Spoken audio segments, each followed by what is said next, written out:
नमस्कार मेरे प्यारे साथियों, 12 नंबर की जो यूनिट चल रही है उस 12 नंबर की यूनिट के अंतर्गत नेक्स्ट पॉइंट जो है उसका नाम है सूरदास और आगे लिखा हुआ है उसमें भ्रमर गीत सार और फिर उसमें आगे लिखा है यहाँ पर पद संख्या और पद संख्या के अंतर्गत ये हमें 21 नंबर का, 23 नंबर का और 25 नंबर का पद पढ़ाना चाहते हैं। तो यहाँ से जब अगर हम इसमें आगे की तरफ अगर बढ़ते हैं तो सबसे पहला पॉइंट, जैसे ये पिक्चर आपके लिए जो आप लोगों के लिए यहाँ पर दर्शाया गया है, जो बनाया गया है, वो ये है कि पद संख्या 21 का जिस्ट क्या कहता है। पद संख्या जो 21 नंबर है उसका सारांश जो है उसका सार क्या कहता है। तो जब अगर हम यहाँ पर इसके सारांश की अगर हम बात करें, इस पिक्चर की सहायता से कुछ इमेजिनेशन बनाने का प्रयास करें तो ये बात इसमें यहाँ पर आती हुई दिखाई देती है कि ये जो उद्धव हैं ये यहाँ पर योग की, ये जो उद्धव हैं इनकी अगर हम यहाँ पर बातें करें तो बेसिकली ये ज्ञान की शिक्षा देने आए। तो यहाँ पर इसी संदर्भ में इसमें ये बताया गया है कि आप जो है योग और ज्ञान की जो शिक्षा देने आए हैं उस योग और ज्ञान की शिक्षा का हमारे लिए यहाँ पर क्या काम है। तो इसी संदर्भ में यहाँ पर इसकी बात को हाईलाइट इसमें किया गया है, क्योंकि इनका ऐसा मानना है कि आप जो यहाँ पर हमें योग और ज्ञान की जो शिक्षा दे रहे हैं वो तो कहीं ना कहीं व्यर्थ है। ये जो है इस शिक्षा की हमको यहाँ पर आवश्यकता नहीं है। फिर इसी प्रकार से अपने पास एक पॉइंट आता है, वो है पद संख्या 23।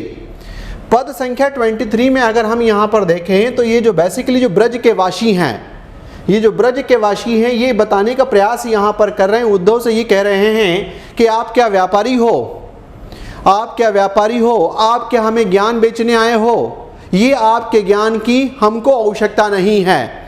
तो यहाँ पर पद संख्या 23 के संदर्भ में जो उद्धव हैं उस उद्धव को ब्रजवासियों के द्वारा इन्हें एक व्यापारी के रूप में कहीं न कहीं संबंधित किया गया है, और एक ऐसा व्यापारी जो आम तौर पर यहाँ पर योग साधना की अगर अपन बात करें या जो ज्ञान की बात करें तो योग या ज्ञान बेचने के लिए आते हुए दिखाई देते हैं। उसी प्रकार से जब हम आगे की तरफ बढ़ते हैं तो अपने पास आता है इसमें सूरदास का जो भ्रमर गीत का जो सार है उसका पद संख्या 25। इस 25 के संदर्भ में यहाँ पर जब अगर आप देखते हो तो बेसिकली ये जो उद्धव हैं, जब अगर हम यहाँ पर उद्धव की बात करें तो उद्धव जो है वो पोथी लेकर के बैठे हुए, अगर ये पोथी लेकर के बैठे हुए हैं तो यहाँ पर पद संख्या 25 के संदर्भ में जो ब्रज के वासी हैं वो इसे कहते हैं कि क्या आप पंडे हो, क्या आप जो है यहाँ पर हमें यहाँ पर ज्ञान देने आए हो। तो इसका मतलब ये आता हुआ दिखाई देता है कि क्या आप हमें पुराणों का जो पुरातन वाला जो ज्ञान है, जो पुराणों का जो ज्ञान है वो क्या आप हमको यहाँ पर देने के लिए आए हैं। और इस प्रकार से कह करके इस उद्धव का जबरदस्त तरीके से ब्रजवासी उपहास उड़ाते हुए दिखाई देते हैं। तो कहने का तात्पर्य आपके पास है कि पहला वाला पॉइंट आपके पास कि योग साधना हमारे लिए यहाँ पर जो उसका ज्ञान दे रहा है वो व्यर्थ है। दूसरी बात में भी यहाँ पर इनको व्यापारी ठहराया जाता है व्यापार के नाम से, और उसको कहता है कि यहाँ पर योग और ये जो इस प्रकार के जो आप ज्ञान बेचने के लिए आए हैं वो हमारे कोई काम का यहाँ नहीं है। और तीसरे वाले पॉइंट में उद्धव को जो है 25 वाला है उसमें यहाँ पर इन्हें पंडा बताया जाता है और उन्हें कहा कि ये जो आप पुराणों का जो पुरातन ज्ञान है वो आप हमको देने का प्रयास कर रहे हैं, उसकी हमको आवश्यकता नहीं है। तो ये एक इसका बेसिकली जिस्ट के संदर्भ में यहाँ पर आने वाली बातें हैं। मुझे लगता है कि इससे हमको यहाँ पर इनको जो 21, 23, 25 की एक जो पकड़ बनानी है और उस पकड़ को जो अपने को मजबूत करना है वो हमारा कहीं ना कहीं यहाँ पर कॉन्सेप्ट बनता हुआ दिखाई देगा। चलते हैं यहाँ से अब आगे की तरफ चलते हैं। तो सबसे पहले सूरदास के बारे में जो है यहाँ पर चर्चा होगी। इसमें सूरदास का जन्म 1478 है ना। अब यहाँ पर आगे ना आपको बता दूं कि आपके पास यहाँ पर डिफरेंट प्रकार का डेटा हो सकता है, लेकिन ये जो आपको डेटा बताया जा रहा है वो है इसमें यहाँ पर अकॉर्डिंग टू NCERT, ठीक है।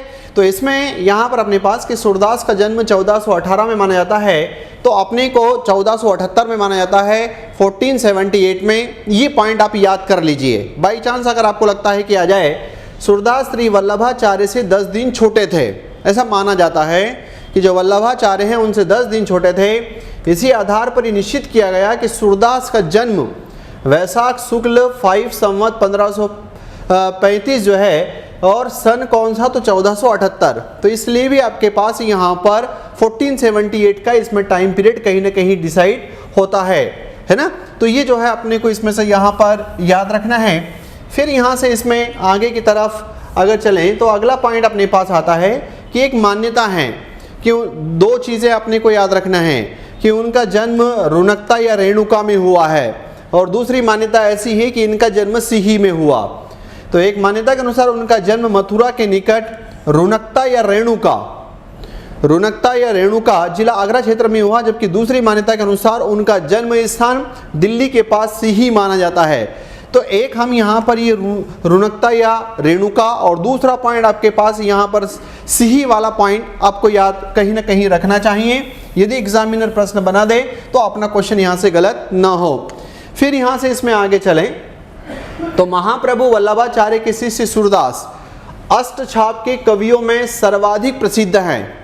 मैं उम्मीद करूँगा कि जो अष्टछाप के अंतर्गत जिन 8 कवियों के नाम आते हुए दिखाई देते हैं वो मुझे आप कमेंट बॉक्स में बहुत स्पीड के साथ लिख करके देंगे कि इनके जो है अष्टछाप के अंतर्गत इन कवियों के नाम हैं। और यदि आपने कमेंट बॉक्स में इन 8 कवियों के नाम यदि बाकायदा लिखे हैं तो मान लिया जाएगा कि आपका 1 अंक जो है पक्का है ना। नहीं तो फिर आगे तो अपन इसमें देखेंगे। में सर्वाधिक प्रसिद्ध हैं, मतलब जो वल्लभाचार्य के जो शिष्य हैं सूरदास, उनकी अगर अपन बात करें तो ये अष्टछाप के जो कवि हैं उनमें से इनका एक है।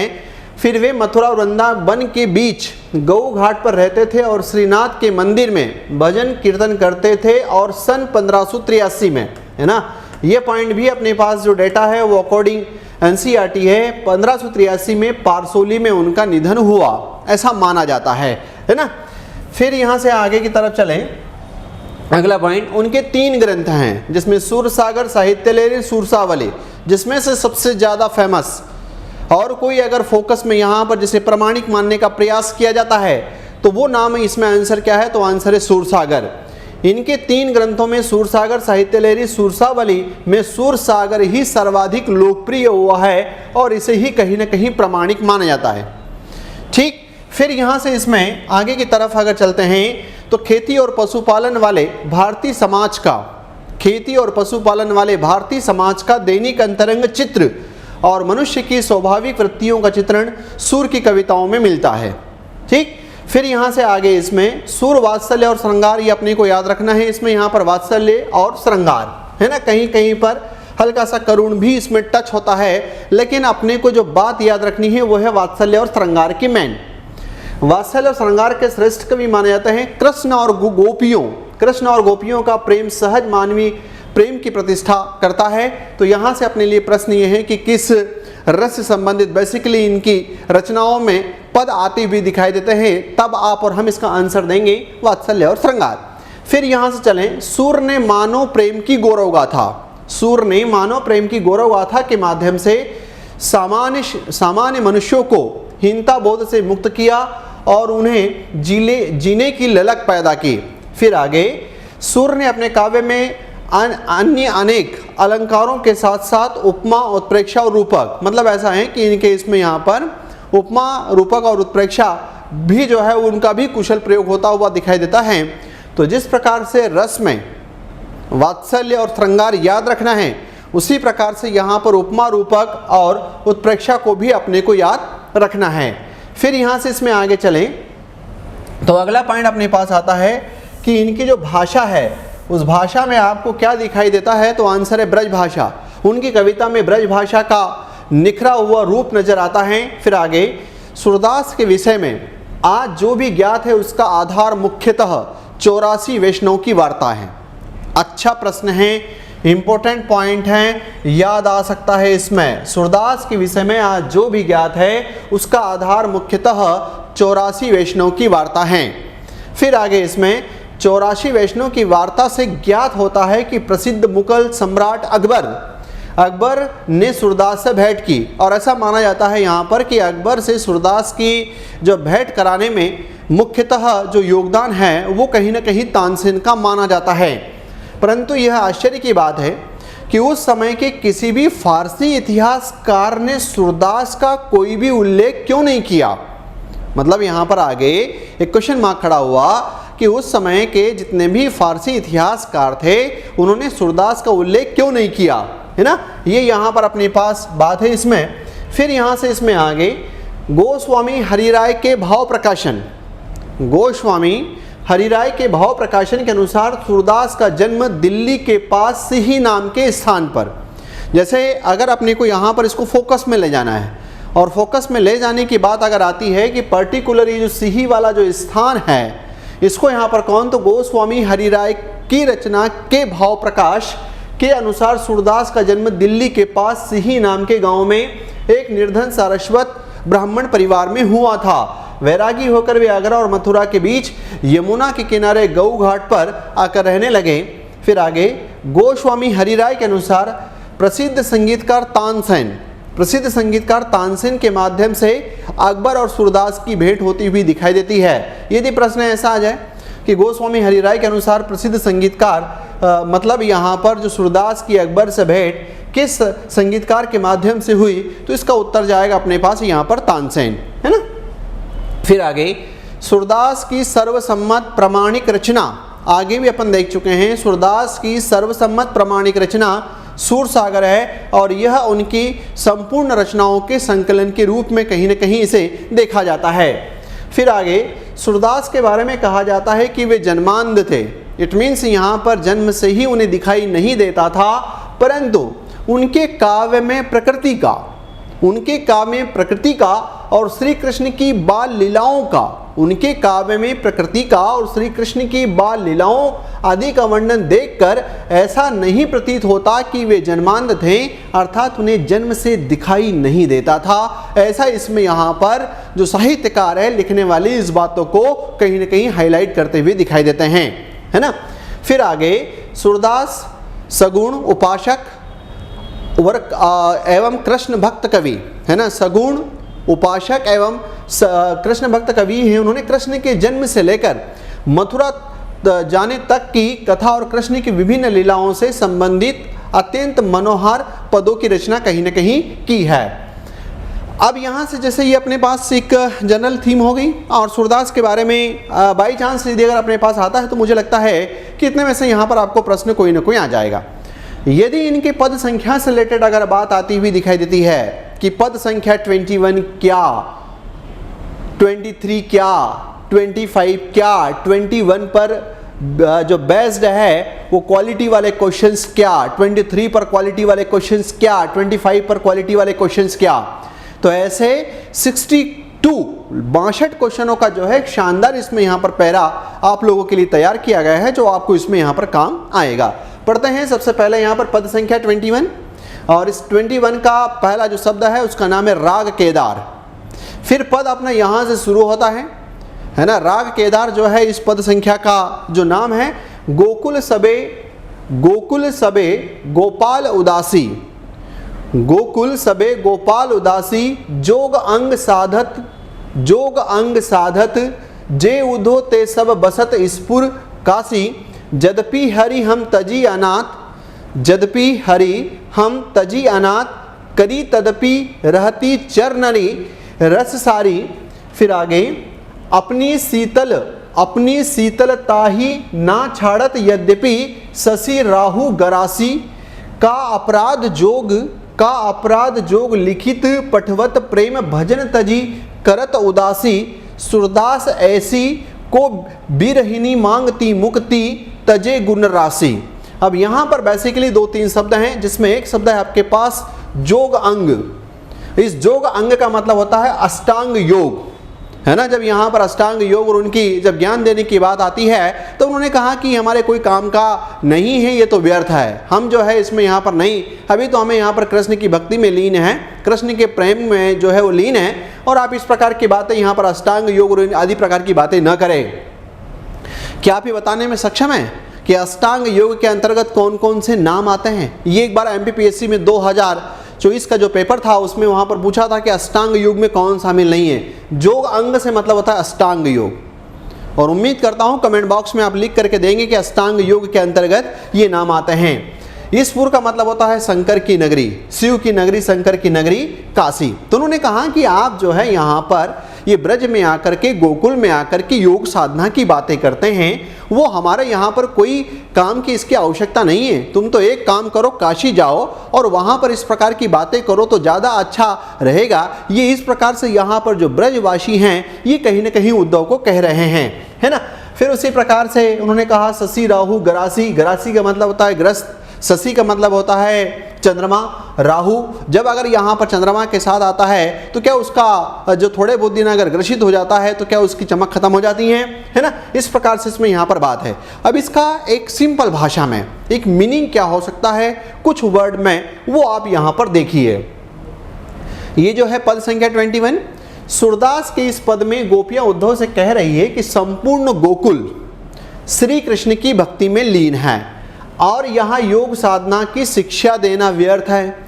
योग साधना और वैराग्य का उपयुक्त स्थान तो काशी है। ये आपका एक यहाँ शानदार वाला इसमें प्रश्न है, न कि गोकुल। उसने कहा कि योग साधना की शिक्षा आपको यहाँ देने की आवश्यकता नहीं है, इसके लिए तो उपयुक्त स्थान जो है वो काशी है, गोकुल में इसकी आवश्यकता नहीं है। फिर आगे वे कहती हैं कि भले ही श्री कृष्ण ने उन्हें त्याग दिया हो, मतलब गोपियाँ कहती हैं कि भले ही उन्हें श्री कृष्ण ने त्याग दिया हो फिर भी उनका प्रेम उनके ही चरणों में स्थिर है। जैसे राहु के ग्रहण करने पर भी, जैसे राहु के ग्रहण करने पर भी, ग्रस्त करने पर भी चंद्रमा अपनी शीतलता नहीं छोड़ता, वैसे ही वे श्री कृष्ण के प्रति अपनी भक्ति नहीं त्याग सकती।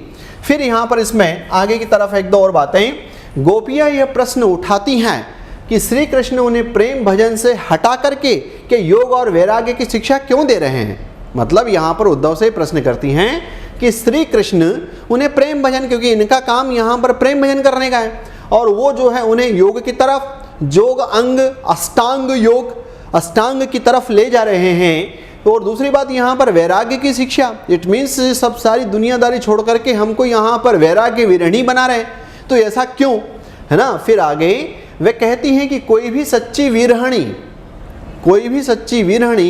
श्री कृष्ण के आनंदमय प्रेम को छोड़कर मोक्ष की कामना नहीं कर सकती। श्री कृष्ण का जो परम आनंद है उसको छोड़ करके मोक्ष की कामना नहीं कर सकती। जैसे मोती की सुंदरता, उन्होंने कहा कि मोती की सुंदरता कब होती है, तो उन्होंने यहाँ पर कहा कि जब उसे सूत्र में, जब उसे माला में पिरो दिया जाता है, बढ़ती है, वैसे ही जीवन की सार्थकता श्री कृष्ण के प्रेम में ही है, न कि मोक्ष की इच्छा से, न कि वैराग्य की इच्छा से।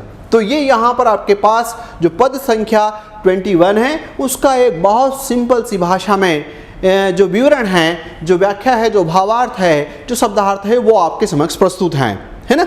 अब इन पर धुआंधार वाले शानदार, अभी जब हम ये तीनों पद देख लेंगे उसके बाद क्वालिटी वाले प्रश्न आएंगे, फिर उन पर चर्चा करेंगे। फिर आगे पद संख्या 23, इसका नाम है यहाँ पर राग काफी। आयो घोष बड़ो व्यापारी, है ना। अब यहाँ पर यह है कि इसे जो है व्यापारी बता दिया है, किसे, तो आंसर है कि उद्धव को।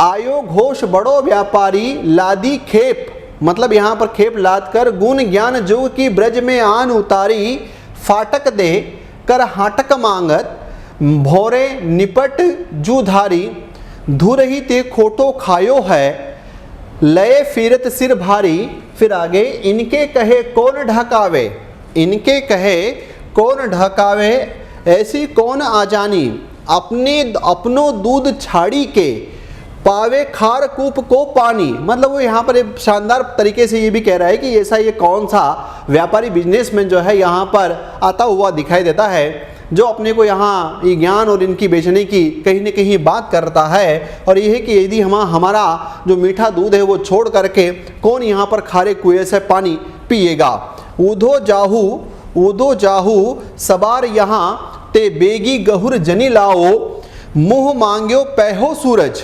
मुँह मांग्यो पैहो सूरज, प्रभु साहू आनी दिखाओ। अब इसका यहाँ पर एक सिंपल भाषा में क्या मीनिंग हो सकता है, या इसका भावार्थ, इसका शब्दार्थ, है ना, इसका क्या हो सकता है। देखिए, इस पद में गोपियाँ उद्धव की तुलना एक अजीबोगरीब व्यापारी से कर रही है।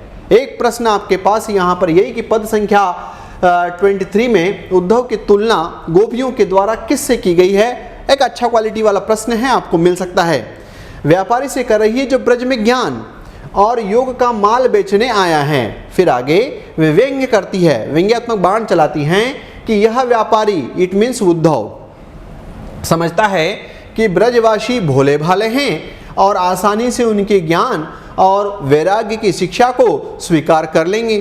फिर यहाँ से आगे गोपियाँ कहती है कि उद्धव हमें कृष्ण की भक्ति छोड़कर, गोपियाँ कहती है इस पद में, यहाँ पर चर्चा हो रही कि उद्धव हमें कृष्ण की भक्ति छोड़कर निर्गुण ब्रह्मा की उपासना, निर्गुण, हम तो यहाँ पर सुगुण वाले ही, हमें निर्गुण की तरफ ले जा रहे हैं, निर्गुण ब्रह्मा की उपासना अपनाने के लिए कह रहे हैं, लेकिन यह उनके लिए अस्वीकार्य है।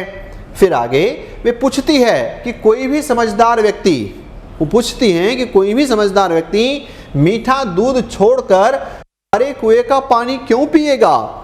वे श्री कृष्ण की सगुण भक्ति को छोड़कर निर्गुण ज्ञान को क्यों अपनाएगा? इस प्रकार से इसमें यहाँ पर बात है। फिर आगे अंत में वे उद्धव कहती है कि वे यदि सच में चाहते हैं कि हम उनके ज्ञान को स्वीकार करें तो पहले श्री कृष्ण को हमारे पास लेकर के आए।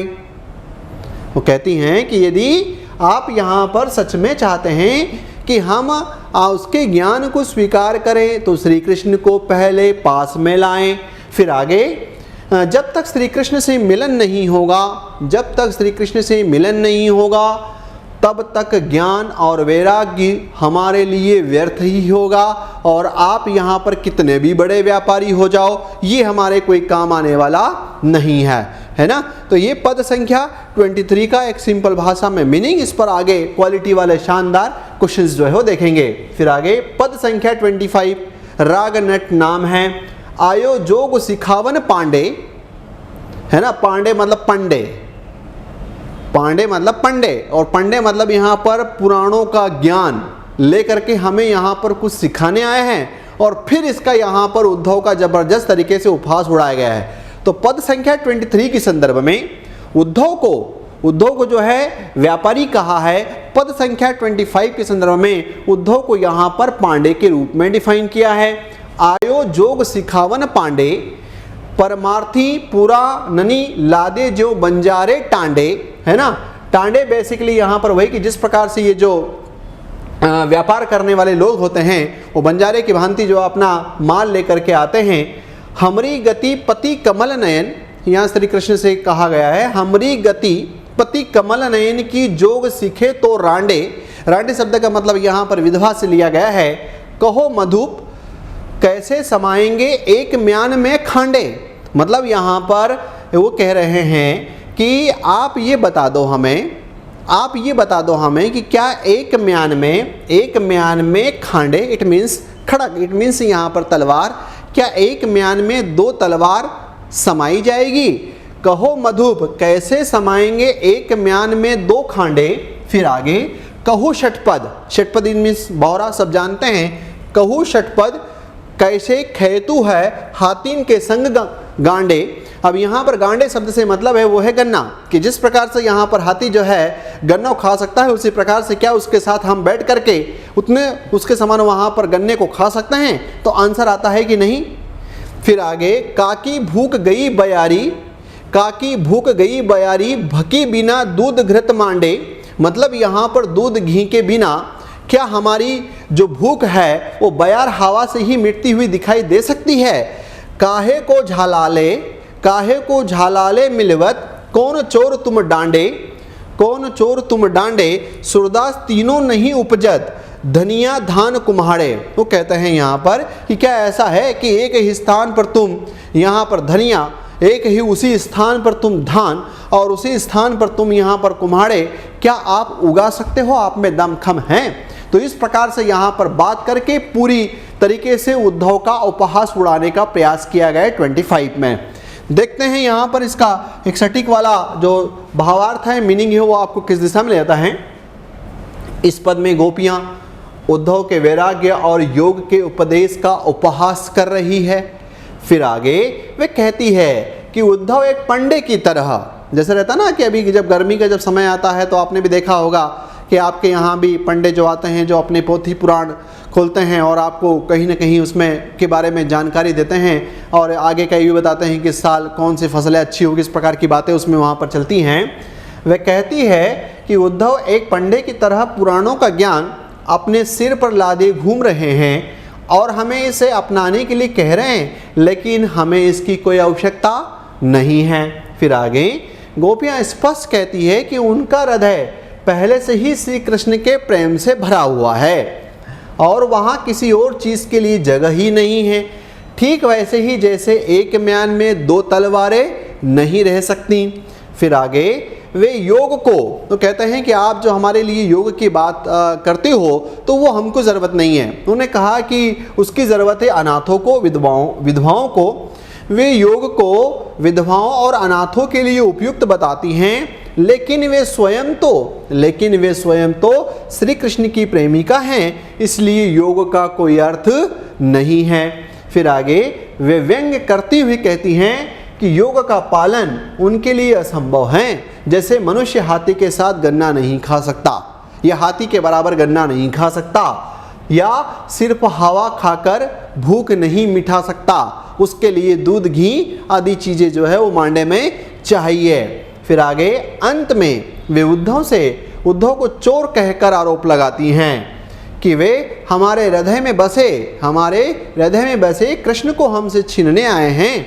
वे जोर देकर कहती है कि जैसे धनिया, जैसे धान और जैसे काशी फल कुम्हाड़े, जैसे धनिया, धान, कुम्हाड़े, काशी फल एक ही जगह उग नहीं सकते, वैसे ही श्री कृष्ण को छोड़कर निर्गुण ब्रह्मा को स्वीकार नहीं कर सकती। इस प्रकार से यहाँ पर आपके पास ये 25 का एक साधारण सी भाषा में जो आपको समझ में आ जाए उस स्टाइल में इसको बताने का प्रयास किया है। अब चलते हैं शानदार इस पर क्वालिटी वाले एक से बढ़कर के एक लगभग 61-62 क्वेश्चनों की बेला स्टार्ट करते हैं, है ना। शुरू। पहला प्रश्न आपके पास, सूरदास का जन्म किस वर्ष में माना जाता है? ए 1450, बी 1478, सी 1500 और डी 1550। जल्दी से आप इसका उत्तर दो। ए 1450, बी 1478, सी 1500 और डी 1550। बिल्कुल सही जवाब। हाँ, रमेश, गीता, मीरा, अनुपमा बिल्कुल सही उत्तर है। जागृति बिल्कुल सही इसका उत्तर है। क्या है तो आंसर है यहाँ पर 1478, है ना। अपन ने कहा था कि अपन ने ये जो बेसिक चीज़ें जो डिसाइड की है, कुछ चीज़ें जहाँ डायलेमा वाली होती है उसमें आपके पास उसका रोल बड़ा है। आगे बढ़ते हैं इसमें। सूरदास की गुरु कौन है? ए तुलसीदास, बी वल्लभाचार्य, सी कबीर और डी मीराबाई। जल्दी फास्ट। बिल्कुल सही जवाब। हाँ, इसका आंसर यहाँ पर क्या है तो इसका आंसर है वल्लभाचार्य। क्वेश्चन नंबर 2 का आंसर बी था। फिर अगला, गोस्वामी हरिराय के भाव प्रकाशन के अनुसार सूरदास का जन्म स्थान किसे माना जाता है, किस स्थान को माना जाता है? जब इस प्रकार की बातें आती हैं, जब स्पेशल पूछ ले तो फिर रेणुका या इस प्रकार के जो ऑप्शन है वो ऑटोमेटिक कट जाते हैं। तब आपको यहाँ पर याद क्या रखना है तो क्योंकि गोस्वामी हरिराय के भाव प्रकाशन में इनका जन्म स्थान जो है वो सी ही दिल्ली बताया गया है। बिल्कुल सही जवाब। तो इसका उत्तर जाएगा वो है सी।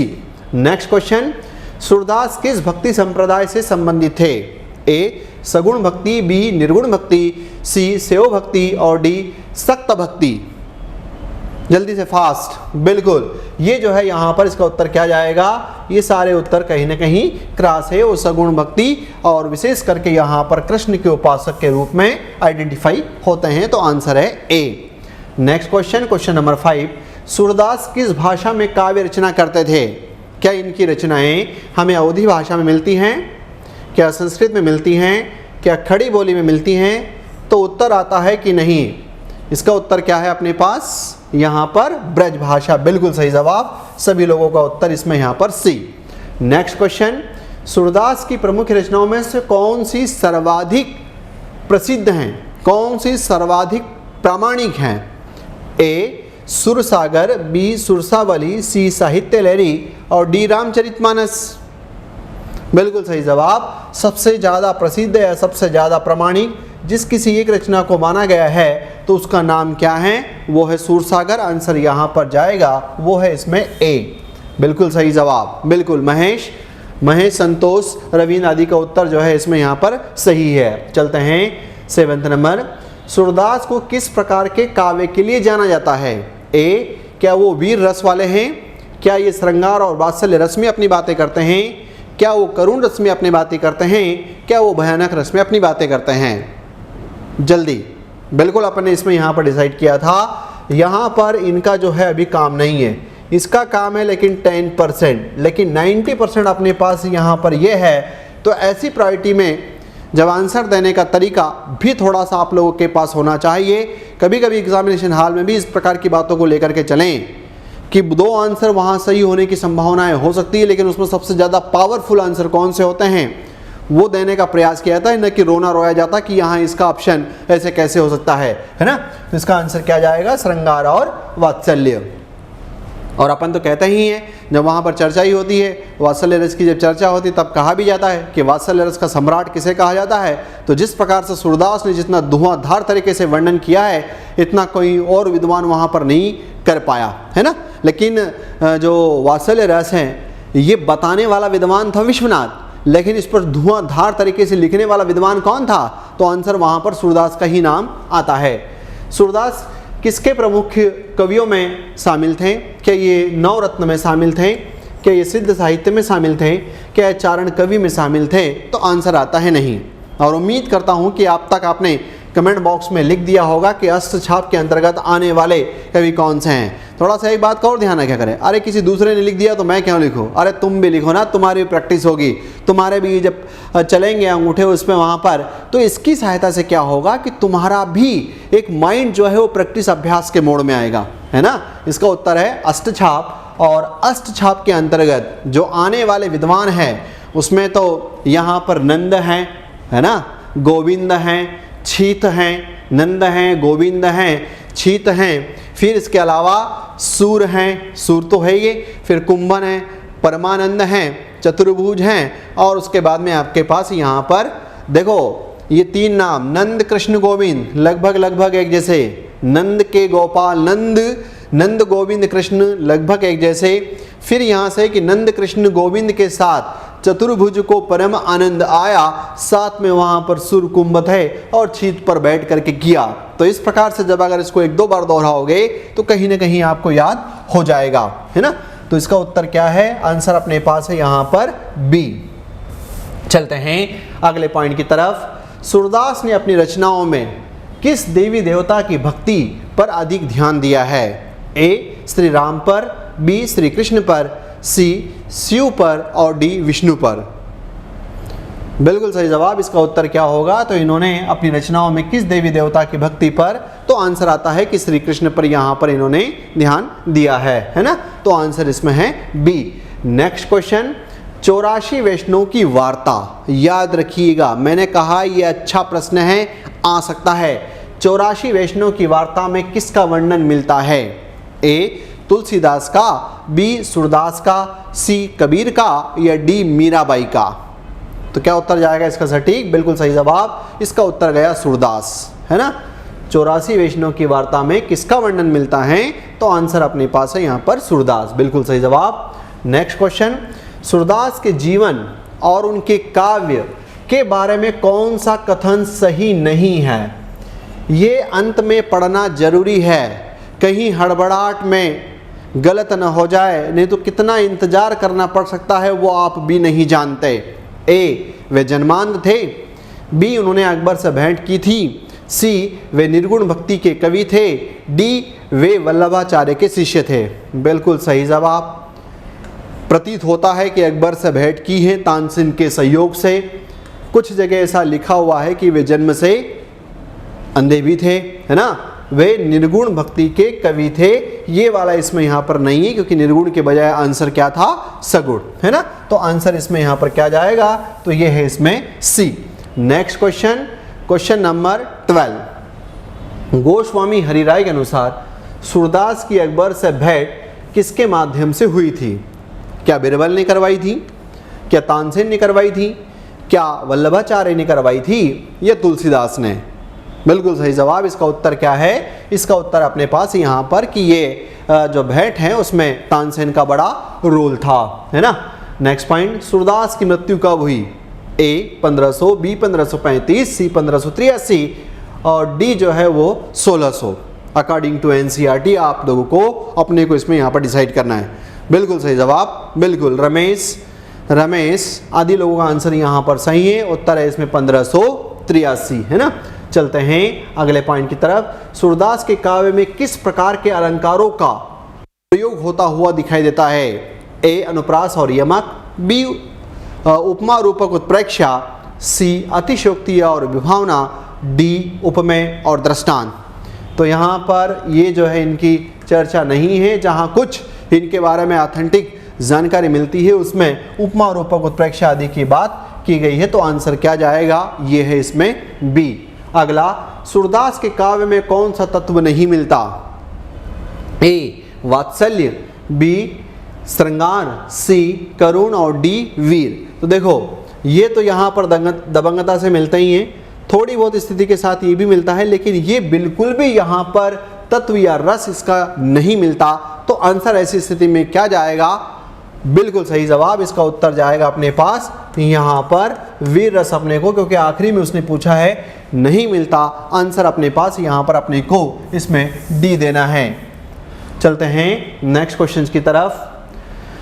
यदि आप यहाँ पर ऑब्जेक्टिव और साहित्य से रिलेटेड कुछ प्रश्नों के महासागर को आप देखना चाहते हैं तो हिंदी व्याकरण के रूप में एक 4100 प्रश्नों का प्रीवियस ईयर का शानदार वाला संकलन है, जो आपकी पढ़ाई को और बहुत धुआंधार तरीके से मजबूत कर सकता है। क्योंकि आमतौर पर जो प्रश्न आपके पास जो प्रीवियस ईयर के जो संकलन को शानदार तरीके से उसमें एक्सप्लेन किया गया है वो आपके बहुत काम में आएंगे, है ना। चलते हैं यहाँ से क्वेश्चन नंबर 16। अब ये जो है क्वेश्चन नंबर 16 के अंतर्गत जो बातें की गई हैं वो आमतौर पर आपका जो पद संख्या 21 है, आपका जो पद संख्या 21 है उस पर आधारित ये प्रश्न है। गोपियों के अनुसार योग और वैराग्य का उपयुक्त स्थान क्या है? अच्छा प्रश्न है, आ सकता है। भ्रमर गीत सार सूरदास के उसके संदर्भ में जो पद संख्या 21 है उसके कॉन्टेक्स्ट में आपके पास ही प्रश्न आ सकता है। वृंदावन की बात नहीं है, द्वारका की बात नहीं है, गोकुल की बात इसमें यहाँ पर नहीं है। योग और वैराग्य के लिए उन्होंने कहा कि तुम यहाँ वहाँ तुमको चर्चा करने से कोई सेंस नहीं है, तुम तो जाओ काशी और काशी में जो है उसका बखान करो, वही जो है वो उसका उपयुक्त होगा। इस पूर्व वाला जो पॉइंट, इस पूर्व काशी मतलब शिव की नगरी शंकर की नगरी में जाएं और जो है वहाँ पर आप अपनी बातें बताने का इसमें प्रयास करें, है ना। चलते हैं अगले पॉइंट की तरफ। अगला प्रश्न इसमें, गोपियों ने उद्धव से क्या कहा? 21 पद के संदर्भ में वे श्री कृष्ण को भूल चुकी हैं। बी योग साधना गोकुल के लिए उचित नहीं है, वे मोक्ष की इच्छा रखती है, वे काशी जाना चाहती हैं। बिल्कुल काशी जाना नहीं चाहती, मोक्ष की इच्छा बिल्कुल नहीं है, कृष्ण को भूलने का सवाल ही नहीं उठता। योग साधना गोकुल के लिए उचित नहीं है, तो फिर कहाँ? तो आंसर आया कि गोकुल के लिए उचित नहीं है, तुम तो जाओ शिव की नगरी काशी में, है ना, और वहाँ पर जो है ये सब आप बातें इसमें करते रहें। तो इसका उत्तर क्या गया? इसका आंसर जाएगा बी। नेक्स्ट पॉइंट, गोपियाँ श्री कृष्ण के प्रेम की तुलना किससे करती है? ए सूर्य और उसकी किरणों से, बी चंद्रमा और उसकी शीतलता से, सी नदी और समुद्र से, डी मोर और वर्षा से। तो यहाँ पर इस पद में अगर आप देखोगे तो जिसमें यहाँ पर आया है तो शब्द अगर आपने देखा है शशि, है ना, शशि इट मीन्स यहाँ पर चंद्रमा, शशि और उसकी शीतलता से, तो ये कि भले उस पर वहाँ पर राहु लग जाएगा लेकिन वो अपना जो ठंडापन वाली जो प्रकृति है वो छोड़ेगा नहीं। तो तुम यहाँ पर कितने भी जो है वो ज्ञान बखान लो, लेकिन हमें जो है कृष्ण से स्थिर रूप से प्रेम हो गया है और हम उनको इतनी आसानी से छोड़ने वाले नहीं है। तो उत्तर क्या जाएगा? आंसर है यहाँ पर बी। नेक्स्ट पॉइंट, गोपियों के अनुसार श्री कृष्ण ने उन्हें क्या बना दिया? गोपियों के अनुसार श्री कृष्ण ने उन्हें क्या बना दिया, मतलब श्री कृष्ण जो है उन्हें किस रूप में यहाँ पर देख रहे हैं, जो कि उन्हें वैराग्य और आदि प्रकार की शिक्षा देने की योग साधना की बात कर रहे हैं। क्या भक्त बना दिया? नहीं। क्या सखियाँ बना दिया? नहीं। क्या योगी बना दिया? नहीं। उन्हें अनाथ बना दिया है, उन्हें अनाथ बना दिया है। किनको? तो आंसर आता है गोपियों को, है ना। इसलिए जो है इस प्रकार के उद्धव के माध्यम से संदेश या ज्ञान की बातें आती हुई दिखाई दे रही है। तो इसका उत्तर क्या है? ये है आपके पास सी, बिल्कुल सही जवाब। नेक्स्ट पॉइंट, गोपियां किस प्रकार के भजन का अनुसरण करती है? स्पष्ट उल्लेख है वहां पर। ए प्रेम भजन, बी वैराग्य भजन, सी शास्त्रीय भजन, डी भक्त रहित भजन। है ना, पद संख्या 21 में यहाँ पर बिल्कुल इसमें यहाँ पर उल्लेख है। ये आंसर इसमें यहाँ पर नहीं है। क्या है? प्रेम भजन की बात की गई है। उम्मीद करता हूँ कि आप लोगों के लिए प्रश्न शानदार होंगे। आप भी अपना दायित्व जो है इसको निभाएंगे, अपने दोस्तों यारों के मध्य रवाना करते हुए दिखाई दें। और कम से कम अगर आपको पाठ या पाठ पर आधारित शानदार अगर प्रश्न लगे हैं तो एक बार अपने स्टेटस पर भी इस पाठ को रख लें, ताकि और आप जैसे बहुत सारे लोग हैं वो यहाँ पर इस पाठ का रसास्वादन कर पाएँ, है ना। उम्मीद करते हैं कि आप में से अधिकतर लोग जो है इस पाठ को अपने स्टेटस पर लगाएंगे। चलते हैं, गोपियाँ किस प्रकार के भजन का, तो उत्तर क्या गया? प्रेम भजन, है ना, ए। फिर अगला प्रश्न, गोपियों के अनुसार विरहणी क्या कभी मोक्ष की कामना कर सकती हैं? ए, हाँ, जब उसे दुख अधिक हो। बी, नहीं, वह श्री कृष्ण के आनंदमय प्रेम को सर्वोच्च मानती है। सी, केवल योग साधना के बाद। डी, उद्धव के कहने पर। तो इसका उत्तर बिल्कुल महेश आदि कमल प्रेम आदि का जो इसमें यहाँ पर उत्तर है कि नहीं, वह श्री कृष्ण के आनंदमय प्रेम को ही सर्वोच्च मानती है। तो इसका उत्तर क्या जाएगा? इसका उत्तर जाएगा बिल्कुल आप सभी लोगों का इसमें यहाँ पर सही है। पाठ की समझदारी या इस पद की समझदारी जो है, उम्मीद करते हैं कि अब आपका कॉन्सेप्ट इसमें कहीं ना कहीं बन गया है। आगे, श्री कृष्ण ने उद्धव के माध्यम से गोपियों को क्या सिखाने का प्रयास किया? ए, भक्ति। बी, योग और वैराग्य। सी, भजन गायन। डी, नृत्य कला। शानदार प्रश्न है।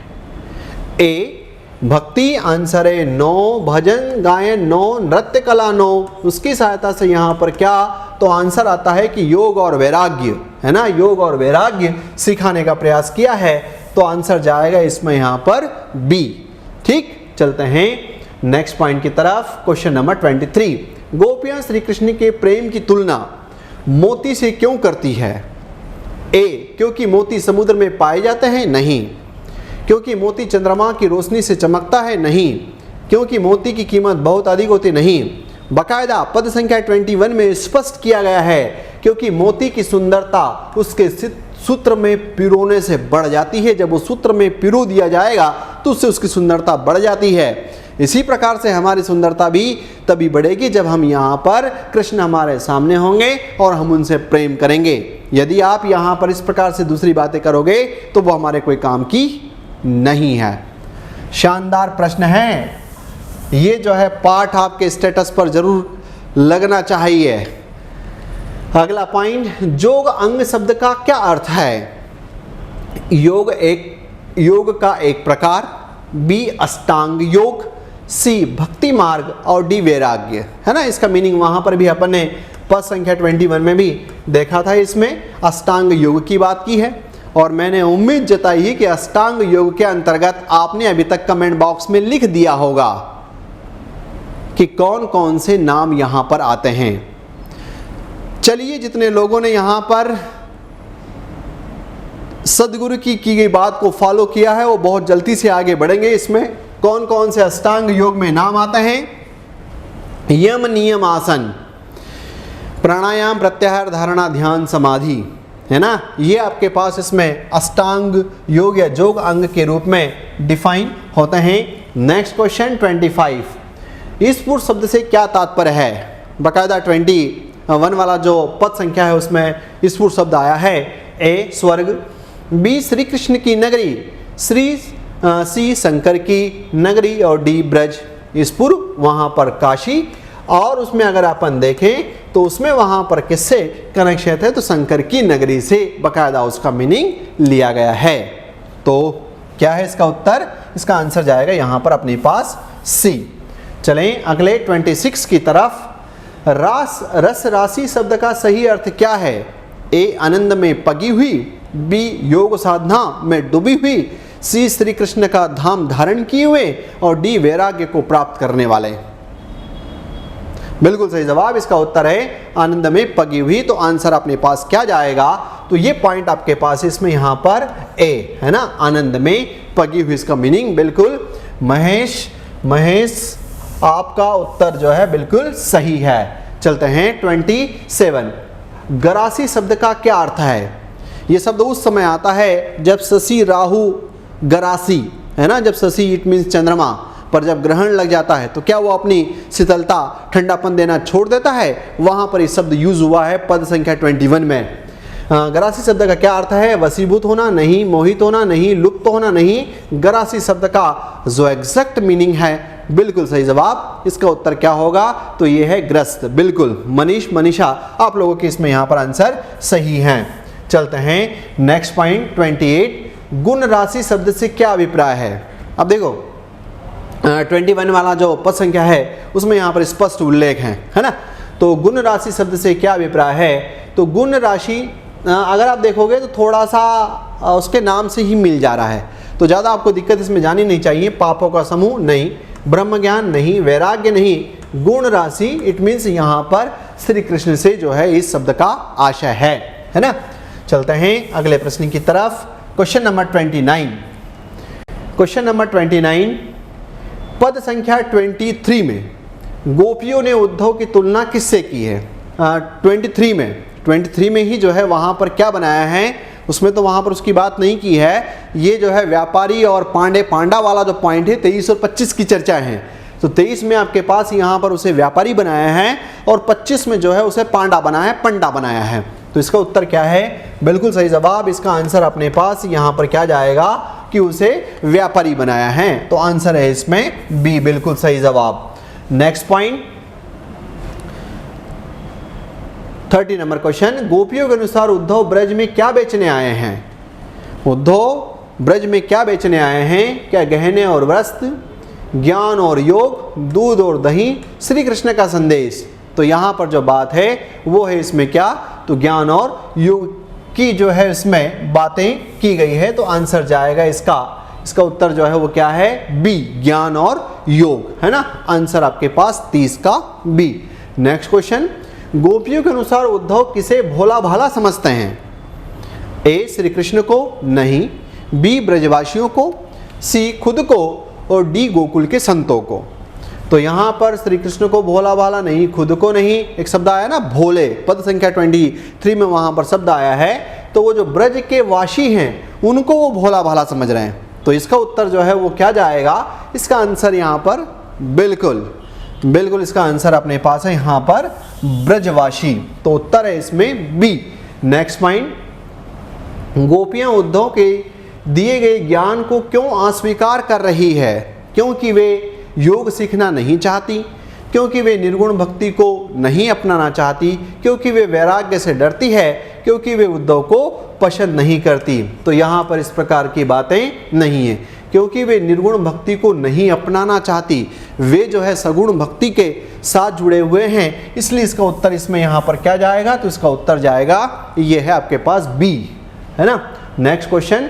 गोपियों ने मीठे दूध, पद संख्या 23 में स्पष्ट उल्लेख है, गोपियों ने मीठे दूध और खारे पानी की तुलना किस संदर्भ में की है?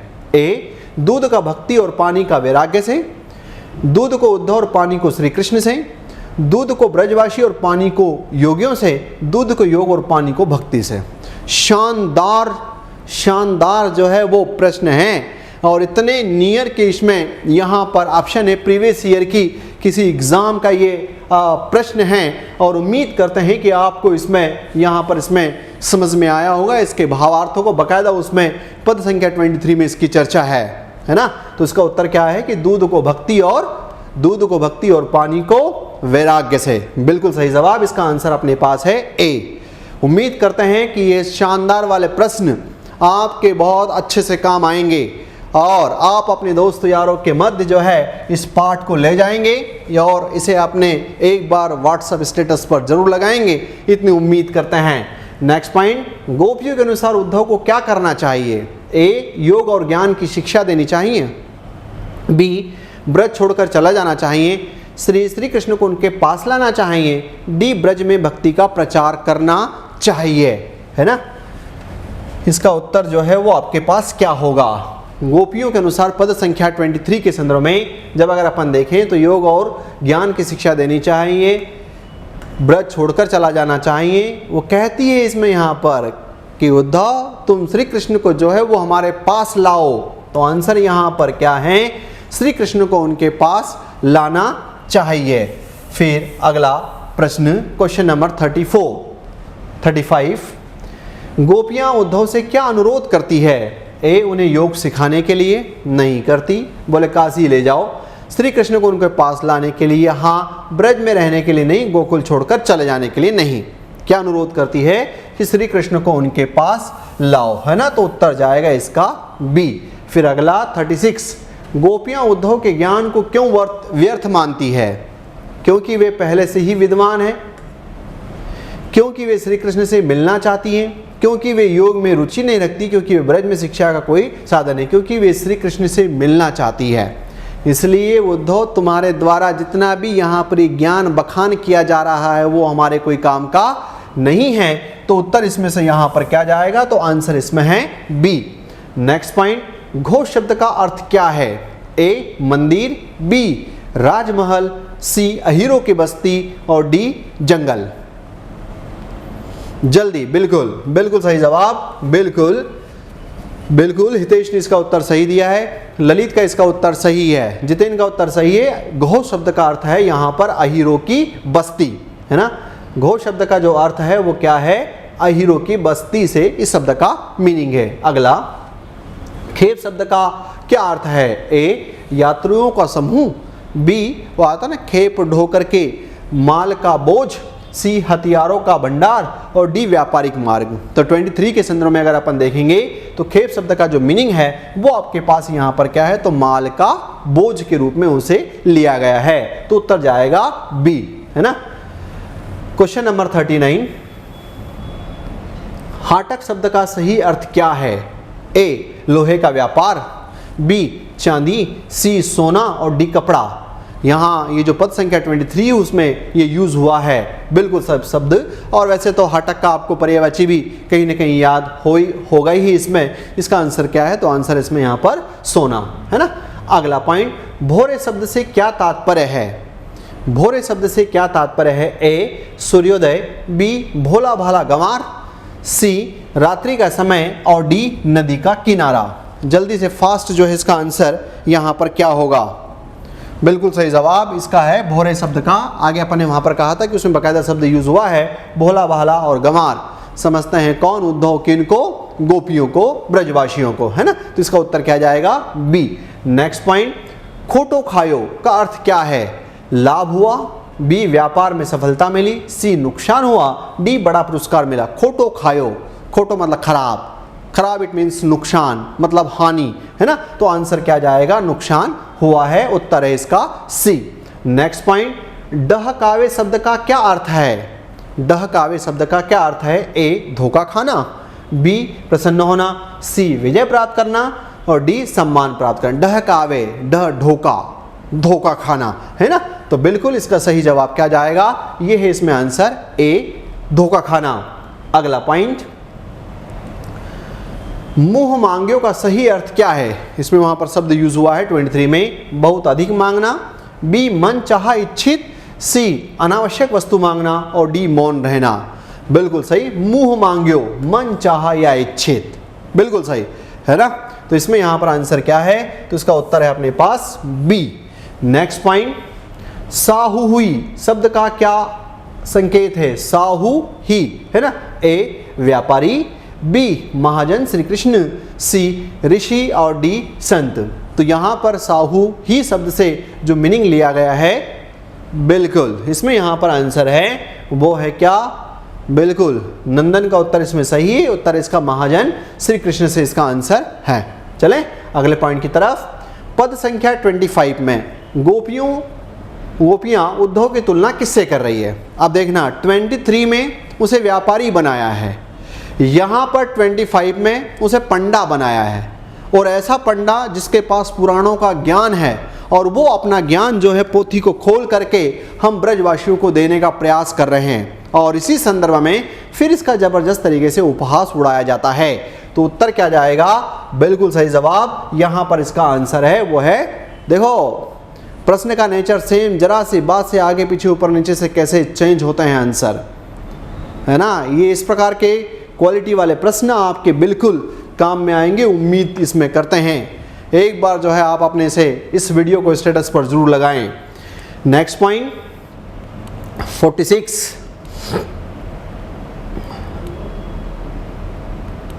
46 है, गोपियां उद्धव के ज्ञान को किससे तुलना करती है?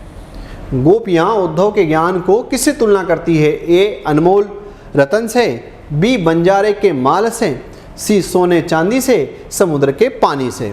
तो यहाँ पर मजाक उड़ाते हुए यहाँ पर जब तुलना करती है तो वो बंजारे के माल से इसकी तुलना करते हैं। बिल्कुल सही, इसका उत्तर क्या आएगा? तो यहाँ आंसर है वो है आपके पास बी, है ना। नेक्स्ट क्वेश्चन नंबर 47, गोपियाँ श्री कृष्ण के प्रति अपने प्रेम की तुलना किससे करती है? गोपियाँ श्री कृष्ण के प्रति अपने प्रेम की तुलना किससे करती है? ए चंद्रमा और चकोर से, बी कमल और सूर्य से, एक म्यान में तलवार से, और मोती और सीप से। तो यहाँ पर यही है कि एक म्यान में दो तलवारें नहीं रह सकती, बाकायदा 25 वाले में उसके जिक्र है वहाँ पर। तो इसी प्रकार से तुम यहाँ पर ये चाहो कि हम जो है यहाँ पर विरहिणी भी बन जाएं और प्रेम भी कर ले, ऐसी संभावनाएं नहीं है। तो उत्तर क्या जाएगा इसका? सी, एक म्यान में तलवार से। नेक्स्ट पॉइंट, क्वेश्चन नंबर 48, गोपियाँ योग को किसके लिए उपयुक्त बताती है? ए ब्रजवासियों के लिए, बी विधवाओं और अनाथों के लिए, सी साधु संतों के लिए, डी राजा महाराजाओं के लिए। बिल्कुल, विधवाओं और अनाथों के लिए उन्होंने कहा कि योग और इस प्रकार की जो बातें हैं आप उनके लिए करो। अभी तो हमको तो जो है वो कृष्ण से यहाँ पर प्रेम है, हम तो सगुण वाले लोग हैं, हम निर्गुण में यहाँ पर नहीं जाना चाहते। तो इसका उत्तर क्या है? बी। नेक्स्ट पॉइंट, गोपियाँ किस उपमा से उद्धव के उपदेश को अस्वीकार करती है? मनुष्य हाथी के साथ गन्ना नहीं खा सकता, मछली जल के बिना नहीं रह सकती, चंद्रमा सूरज के बिना चमक नहीं सकता, फूल बिना पानी के नहीं खिल सकता। ऑप्शन देखो कितने प्यारे हैं।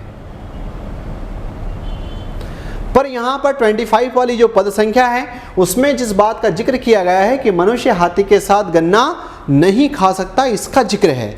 तो आंसर इसमें यहाँ पर क्या जाएगा? उत्तर अपने पास ए, है ना। नेक्स्ट पॉइंट 50, गोपियां उद्धव पर क्या आरोप लगाती है? ए वे श्री कृष्ण को उनसे छीनने आए, बी वे ब्रज में झूठा ज्ञान फैलाने आए, सी वे ब्रजवासियों को धोखा दे रहे हैं, वे श्री कृष्ण के विरुद्ध षड्यंत्र रच रहे हैं। बिल्कुल, वे श्री कृष्ण को उनसे छीनने आए हैं इस प्रकार की ज्ञान का जो है बखान करके। तो इसका उत्तर क्या है? वो है आपके पास इसमें ए, है ना। नेक्स्ट पॉइंट, गोपियां किस तर्क से उद्धव के योग को अस्वीकार करती है? ए योग का पालन बहुत कठिन है, ये तर्क नहीं दिया। बी योग केवल संतों के लिए होता है, तर्क नहीं दिया। जैसे बिना भोजन के भूख नहीं मिटती, वैसे ही बिना श्री कृष्ण के जीवन अधूरा है। जैसे बिना घी दूध के मांडे के भूख नहीं मिटती, उसी प्रकार से यहाँ पर गोपियों ने उद्धव के योग को अस्वीकार कर दिया है ना। योग ब्रज में प्रचलित नहीं है, इसकी चर्चा नहीं है। उत्तर क्या है? Answer C. नेक्स्ट पॉइंट, गोपियां किस उपमा के माध्यम से यह बताती है कि वे श्री कृष्ण को छोड़कर निर्गुण ब्रह्मा को नहीं अपना सकती? ए धनिया धान और कुम्हाड़े एक साथ नहीं उग सकते, बी नदी बिना जल के सूख जाती है, सी मोर बिना बारिश के नहीं नाचता, दीपक बिना तेल के नहीं जलता। बिल्कुल सही जवाब, धनिया धान और कुम्हाड़े एक ही स्थान पर आप उन्हें उगा नहीं सकते हैं। ये जो है इसमें यहाँ पर बकायदा इसकी उपमा के माध्यम से चर्चा होती हुई दिखाई देती है। शानदार क्वालिटी वाला प्रश्न, ठीक, जरूर लगेगा स्टेटस पे, उम्मीद है। 53, पांडे शब्द का अर्थ क्या है? ए व्यापारी, बी विद्वान या पंडित, सी योद्धा और डी किसान। पंडा पुराणों का ज्ञान वाला, बिल्कुल सही जवाब, इसका उत्तर है विद्वान और पंडित। नेक्स्ट क्वेश्चन, पुराणनी शब्द का क्या अर्थ है? ए नई वस्तु, पुराणों की पुरानी, बी धार्मिक कथा, सी इतिहास, डी पुराणनी। इट मीन्स यहाँ पर पंडा पुराणों का ज्ञान और पुराना ज्ञान, है ना। तो इसका उत्तर क्या है? बकायदा बिल्कुल बी, है ना। नेक्स्ट पॉइंट, बंजारे शब्द से क्या तात्पर्य है? ए गायक, बी लेखक, सी खानाबदोश, डी सैनिक। बिल्कुल सही जवाब, बिल्कुल इसका उत्तर है वो है आपके पास यहाँ पर बबलू और निर्मल ने उत्तर दिया है खानाबदोश। नेक्स्ट पॉइंट, अगला प्रश्न नंबर 56 टांडे शब्द का सही अर्थ क्या है? ए व्यापार की वस्तु, बी लोहे की छड़, सी युद्ध का मैदान, पानी का सोर्स। टांडे व्यापार है ना, तो इसका मतलब है व्यापार की वस्तु से, तो 56 का उत्तर क्या जाएगा? ए। नेक्स्ट पॉइंट, रांडे शब्द का क्या अर्थ है? ए सन्यासी, बी राजा राजा, सी विधवा और डी सेवक। बकायदा वहां शब्द यूज हुआ है और जिस समय वहां पर उसका अपन देख रहे थे वहां पर बताया था कि इस शब्द का मतलब है विधवा से, है ना, जिनका अपना जो है पति न हो। अगला शब्द, खांडे शब्द का सही अर्थ क्या है? ए तलवार, बी नदी, सी पर्वत और डी गुफा। खांडे खड़ग तलवार असी, तो इसका उत्तर क्या है? बिल्कुल खांडे शब्द का कि एक मैन में दो खांडे कैसे रह सकते हैं, तो आंसर वहां पर क्या है उसका? तलवार, है ना। नेक्स्ट पॉइंट 59, षटपद शब्द से किसका अभिप्राय है? भोरा उद्धव, बी कमल का फूल, सी श्री कृष्ण और डी मेघ।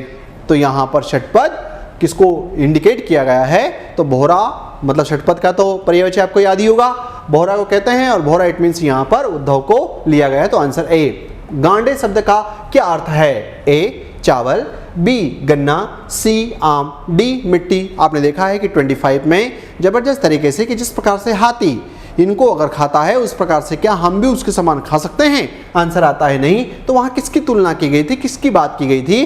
तो वो शब्द जो है उसमें लिया है वहां पर गन्ना। ठीक है, तो इसका आंसर क्या जाएगा? ये है आपके पास बी। आगे, मांडे शब्द का सही अर्थ क्या है? उन्होंने कहा कि क्या हवा खा करके हमारा जीवन चल जाएगा, उसके लिए हमको दूध दही घी खाना पड़ेगा? आंसर है यस।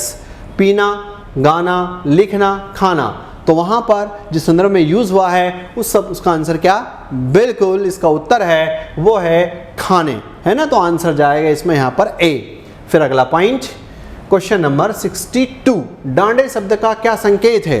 ए सम्मानित किया, बी दंडित किया, सी पुकारा और डी उपदेश दिया।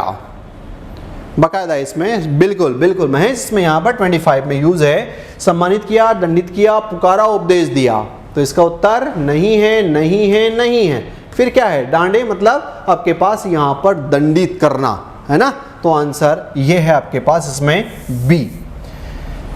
तो ये शानदार शानदार अगर अपन यहाँ पर देखें भ्रमर गीत सार पद संख्या 21, 23 और 25 का बहुत ही क्वालिटी के साथ इसका चित्रण, इसका विवेचन किया गया है। तगड़ी मेहनत करके ये प्रयास किया गया कि आप तक अभी आपका अगर कॉन्सेप्ट नहीं बना हो, आपके माइंड में इमेज नहीं बन रही हो, तो अब इसके बाद जो है वो आपकी माइंड में इमेज बन जाएगी और अब आप कहने लगेंगे कि हाँ अभी तक तो कई सारों को सुना, लेकिन आज सुनने के बाद अब और किसी को सुनने की आवश्यकता नहीं है।